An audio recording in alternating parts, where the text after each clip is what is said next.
తెలంగాణ రాష్ట్ర నూతన గవర్నర్గా బాధ్యతలు చేపట్టిన శశివ్ ప్రతాప్ శుక్లాని లోక్సభలో సోమవారం ఉదయం నల్గొండ జిల్లా red cross chairman lion doctor గోలి అమరేందర్ రెడ్డి మర్యాదపూర్వకంగా కలిసి శాలువా బొకేలతో సత్కరించారు.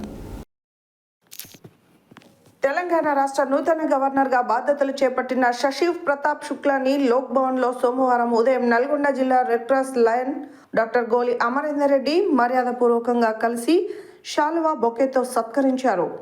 ఈ సందర్భంగా గవర్నర్కి గత కొన్ని సంవత్సరాల జిల్లా రెడ్ క్రాస్ సొసైటీ నల్గొండ జిల్లాలో చేపడుతున్న వివిధ సామాజిక సేవా కార్యక్రమాలు, కోవిడ్లో చేసిన సేవలు, యూత్ వాలంటీర్ సేవలను, బ్లడ్ క్యాంప్స్, మహాప్రస్థానం వెహికల్, పేదలకు తక్కువ ధరలోనే జనరిక్ మందులు తదితర సేవల గురించి గవర్నర్కి వివరిస్తూ నల్గొండ జిల్లాలో వెనుకబడిన ప్రాంతమైన ఆదివాసుల ఉన్నటువంటి దేవరకొండ డివిజన్ని పర్యటించవలసిందిగా ఆహ్వానించడం జరిగింది.